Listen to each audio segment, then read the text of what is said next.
Subscribe చేసుకోకపోయినా పర్లేదు కానీ skip చేయకుండా ఒక్కసారి ఈ వీడియోని వినండి. మీకే అర్థమవుతుంది.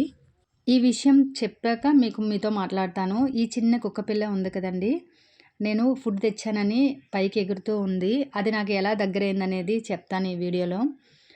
పాపం ఇది పుట్టి 4 కుక్కపిల్లలు పుట్టాయి తల్లికి. తనుంది కదండీ! చూపించాను కదా! తను పిల్లల దగ్గర ఉంది కదా! పాపం ఎవరో డెలివరీ అవ్వగానే కొట్టేశారు. ఆ పాలు తాగిన దగ్గర మొత్తం చీలిపోయింది. మా గ్రూప్‌లో మేము కోలాటం నేర్చుకుంటాము. అందులో మెడిసిన్ ఒక ఆవిడ తీసుకొచ్చి మొత్తం వాటికి క్లీన్ చేసి మంచిగా చేశారు. తల్లిని బతికేలా చేశారు. కానీ ఒక పిల్లని ఎవరో ఎత్తుకెళ్ళిపోయారు. పాలు పెట్టి తల్లికి పొజిషన్ బాలేదు కాబట్టి పెట్టలేక 3 పిల్లలు చచ్చిపోయేవి. ఇది మాత్రమే మిగిలింది. నా కంట్లో పడింది. తనంతట తాను ఫుడ్ సంపాదించుకున్నంత వరకు కేరింగ్ అంతా నేనే చూసుకోవాలని ఫిక్స్ అయిపోయాను ఆ రోజు నుంచి.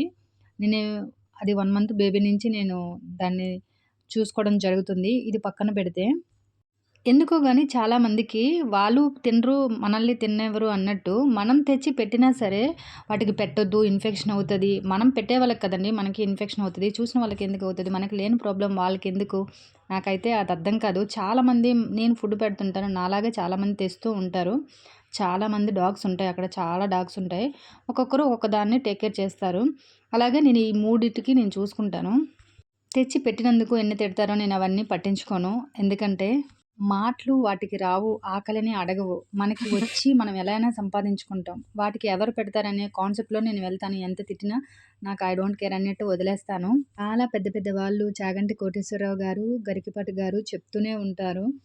ఫుడ్ మనం వండుకునే దాంట్లో కొద్దిగా కుక్కలకి పెట్టండి, మూగజీవులకు పెట్టండి అని చెప్తూనే అంటారు.